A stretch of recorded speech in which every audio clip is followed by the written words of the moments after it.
morning, you are tuning in to AWANI Tonight with me, Cynthia. Sultan Ibrahim of Johor was sworn in today as the new Yang di-Pertuan Agong of Malaysia at Istana Negara. At the same ceremony, Perak ruler Sultan Nazrin Shah also took the oath of office as Deputy King.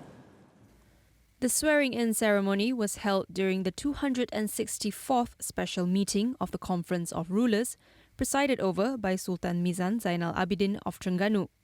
Prime Minister Datuk Seri Anwar Ibrahim was present to read out the instrument of the proclamation, officially marking Sultan Ibrahim's ascension as the new head of state. Sultan Ibrahim and Sultan Nazrin Shah were elected for a 5-year term to office by the Malay rulers at the previous special meeting of the Conference of Rulers in October last year. Sultan Ibrahim replaced Sultan Abdullah Riayatuddin Al-Mustafa Billah Shah of Pahang, whose 5-year reign as the 16th Yang di-Pertuan Agong ended on Tuesday. Meanwhile, Prime Minister Datuk Seri Anwar Ibrahim extended his highest congratulations to His Majesty Sultan Ibrahim and Her Majesty Raja Zarif Sofia on the occasion of His Majesty's ascension to the federal throne as the 17th King of Malaysia. Anwar, in a post on X, also prayed for the well-being of Sultan Ibrahim, Raja Zarif Sofia and the entire royal family.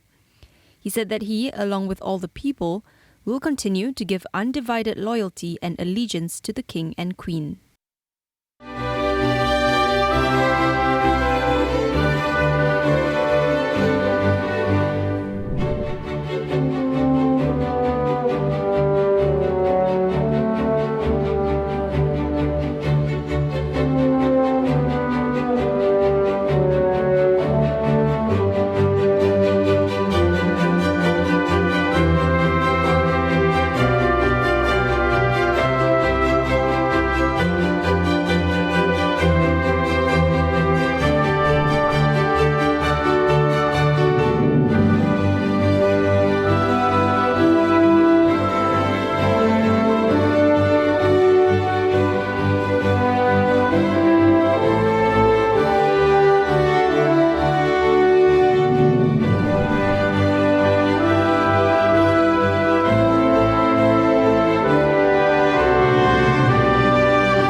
The ongoing conflict in Gaza has fueled a concerted movement to boycott companies with links to Israel. Dex Yeo from Ipsos Malaysia outlines the factors that influence consumers' decision to participate in brand boycotts. The boycott activism's thought piece was actually conducted via social intelligence analytics. The data was collected via social listenings. So in short, there are over 20.5 thousands of social media mentions and over 5.5 millions of engagements garnered. Right. So when it comes to the factors influencing the boycott activisms, from our data, we realize that over 81% of the consumers are driven mostly by social media word of mouth. Right. So they leverage social media as their primary tools when it comes to advocating the boycott activisms. Based on Ipsos research, Dex also revealed the most popular social media platforms used to amplify the movement. When it comes to measuring the impact from the studies that we conducted, there are two metrics that we used. One would be from the talkability, which is the social media mentions. The other would be the social media engagement. Right. So from these two metrics, what we can see is platforms such as Meta-owned company Facebook, X, which is formerly known as Twitter, as well as TikTok, are the top 3 platforms that garnering a lot of engagement as well as discussions online. So our data suggests that when it comes to brands which suffers the most heat from these issues of activism, it includes McDonald's, Starbucks, KFC, and many other FMCG brands. In times of crisis, effective communication has become critical for brands. Anshuman Ray of Ipsos Malaysia discusses the importance of compassion and maintaining consumer trust. Consumers always love it when they see a brand is compassionate about something. And when they see a brand's motive is deviating from that, I think that's where the dissonance starts happening. I think one key aspect is in these kind of crises, communicate very carefully. So don't share excess information because it may come across as very defensive. Communicate in a very simplified manner. Don't use ambiguous language, don't use very layered messages, and really act fast. Agility is the name of the game here. While the long-term impact of the ongoing boycott has yet to be quantified, Ray suggests there has been a ripple effect. There are definitely certain brands which got the maximum backlash, but how has it impacted in terms of sales and purchase behavior?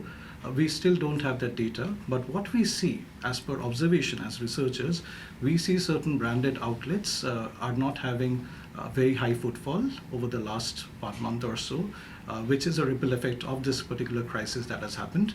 How much is the impact on sales on a long-term basis? It's yet to be seen and yet to be measured. We'll go for a quick break. Stay tuned for more.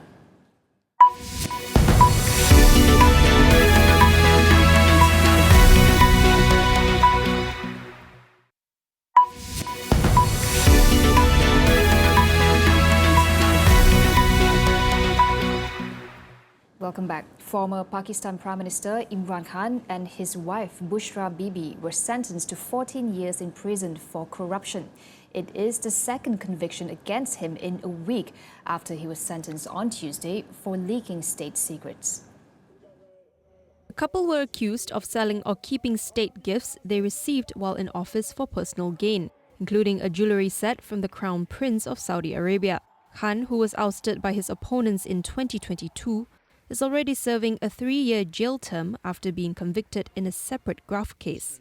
The former cricket star has said the numerous cases against him are politically motivated. Today's verdict comes a week before Pakistan goes to the polls on February 8th. Khan remains hugely popular across the country, but has been barred from contesting, while his party has also faced restrictions on campaigning. He has been detained since his arrest in August last year, with much of that time spent in Adiala prison. His wife, who has been out on remand, also surrendered at the jail on Wednesday. The Constitutional Court in Thailand ruled that Move Forward Party had violated the constitution by promising to loosen the country's tough royal insult law. The top court ordered the party to immediately stop campaigning for the reform of the Lèse Majesté law, which protects the monarchy from defamation. The pledge was a key part of Move Forward's election campaign that helped it sweep 40% of popular votes in the general election in May. The court ruled that the party's campaign pledge amounted to an attempt to overthrow the monarchy. The verdict came a week after the same court ruled that Move Forward leader Pita Limjaroenrat was not guilty of breaching election rules for holding shares in a now-defunct media company and lifted a suspension on his lawmaker duties. According to Thai Lawyers for Human Rights, at least 263 people have been charged under the Lèse Majesté law since November 2020. UN Secretary-General Antonio Guterres met with 35 donor nations and appealed again for a restoration of funding for the UN Agency for Palestinian Refugees, UNRWA. It warned that the agency would be unable to sustain operations beyond February without resumed funding. UN Chief Antonio Guterres briefed ambassadors on the measures he has taken following Israel's accusations that 12 employees of the agency were involved in the Hamas attack in Israel on October 7th. More than 10 countries, including major donor, the US, subsequently suspended funding to the agency. Speaking to reporters after the meeting, Palestinian UN Ambassador Riyad Mansour said Palestinians were being collectively punished by the withholding or suspension of funding. Don't send the wrong message to our people in the Gaza Strip. While the Israeli government from a long time ago is trying to do everything to destroy UNRWA. UNRWA is a success story of the United Nations for the last 75 years. It needs to be protected, it needs to be praised, It gave 153 martyrs during this onslaught against our people in Gaza, the largest number of people killed since World War II by any UN operation. So instead of, praising UNRWA, don't take steps that could constitute a collective punishment against millions of Palestine refugees. Mansour also praised countries such as Norway, Spain and others who said they would maintain funding for UNRWA. The agency employs some 13,000 people in Gaza and about 30,000 across the Middle East. Myanmar's military government has announced an easing of election registration rules for political parties just hours before a state of emergency was set to expire. The ruling junta has promised to hold fresh elections but has repeatedly extended the state of emergency, which ends today.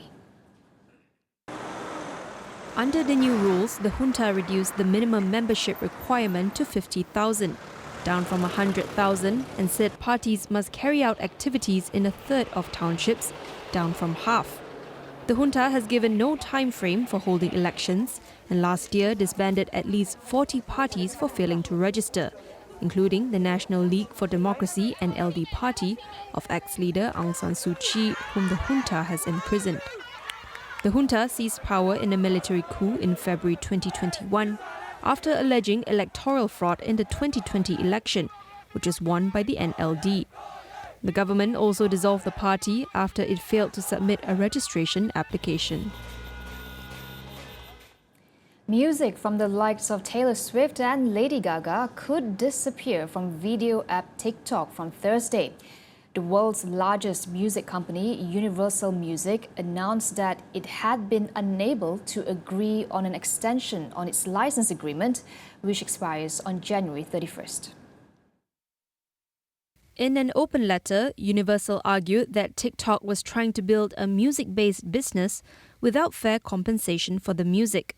It accused TikTok of bullying them into a deal that was far below fair market value and did not reflect their exponential growth. The platform was also accused of sponsoring the replacement of artists by artificial intelligence.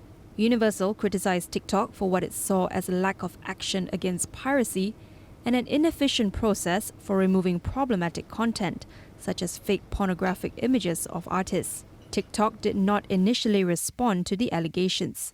The withdrawal of Universal Music could be a significant blow for TikTok, as many videos on the platform feature music, and the company represents many of the world's most popular musicians. While acknowledging the impact on its own artists, Universal stressed its responsibility to fight for fair conditions. TikTok, which has over 1 billion users, is owned by China-based ByteDance Group. That wraps up AWANI Tonight. I'm Cynthia. Thank you for watching and good night.